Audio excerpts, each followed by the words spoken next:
12-game slate in the association tonight, so of course we want to identify which guys to start our lineups with, and we'll begin at the guard position here. Matt, we'll start with you. There are a lot of interesting options. Certainly Luka Doncic is at the top of the list, DeJounte Murray, Trae Young. These guys, they're all in good spots. Who do you like?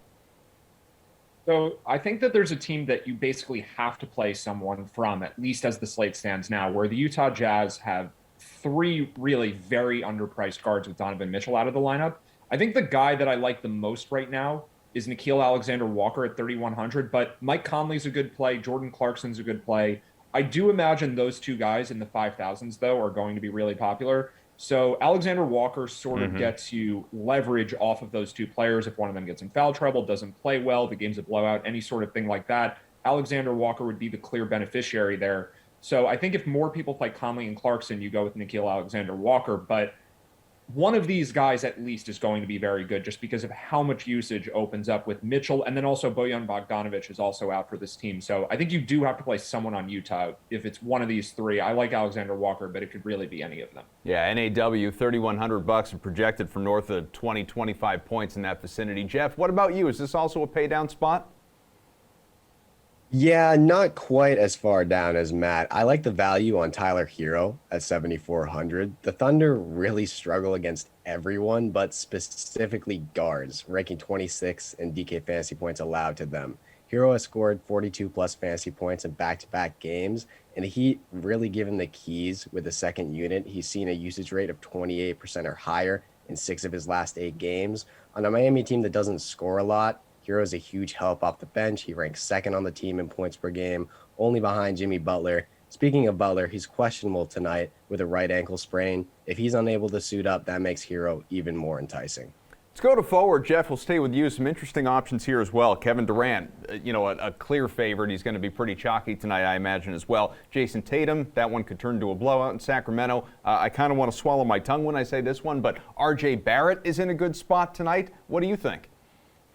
Yeah, Adam, I'm with you. I'm a Celtics fan, but I like RJ Barrett as well at 7,900. He's really stepped up since the All-Star break, seen a usage rate of 29% or higher over his last 10 games, and has played 36 minutes in each of his last 5. Without a true point guard, playmaking duties have fallen on him, and he's answered the call. The matchup isn't ideal, as Washington ranks 5th in fantasy points allowed to forwards, but Barrett's usage should make up for it. I also think that you can find elite production at a solid price if you're willing to pay up a little more in Pascal Siakam at 8,900 against the Lakers. Siakam has shown consistent aggressiveness lately that we haven't seen from him in a while.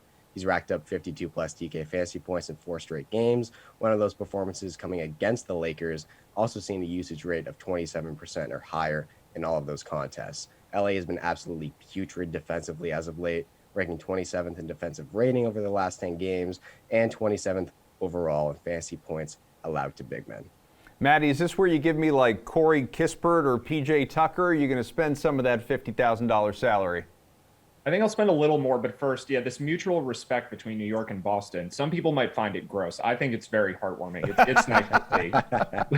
But I'm going to go to Atlanta, actually. I'll just go way away from both of those cities and go with the Hawks situation where Danilo Gallinari is questionable and Trae Young is also questionable. So that opens up forward potential for 3 different guys. This really is similar to Utah where you can kind of pick any of these, but I'll go again with DeAndre Hunter, who I talked about earlier this week. He's still only $5,000. He's been performing really well. He's had fantasy point totals in the high 20s, low 30s. And if you take Trae Young and Gallinari out of this game, Hunter just has to play more minutes. Someone has to score for the Hawks because Trae Young not being there doesn't just mean more scoring opportunities for the other players. It's more passing opportunities for the other players. Young basically has the ball in his hands for any possession where he's on the court. So while the game will slow down a bunch if he doesn't play, you still get an increased role for all these guys. So I think Hunter just has a lot more to do, and it should still be a relatively up-tempo game going against the Grizzlies. So I think it's a really good spot for DeAndre Hunter. At center, Matt, you've got Joel Embiid, Nick Jokic, Domantas Sabonis. How does one choose?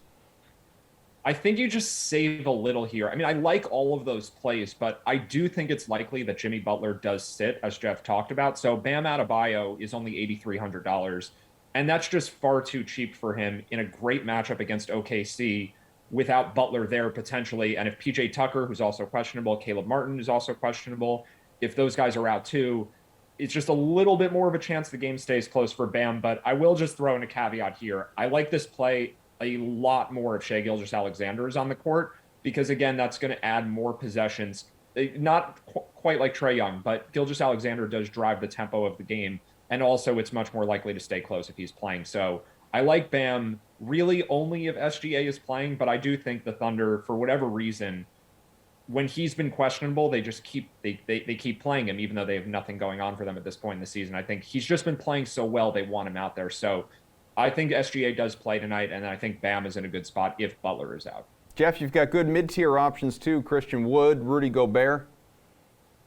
Yeah, I'm sticking in that mid-tier range. I like DeAndre Ayton at 7K. I think he has a lot of upside. He's racked up 40-plus DK fantasy points in 2 of his last 3 games, and he's seen a usage rate of 26% or higher in each of those last 2 contests.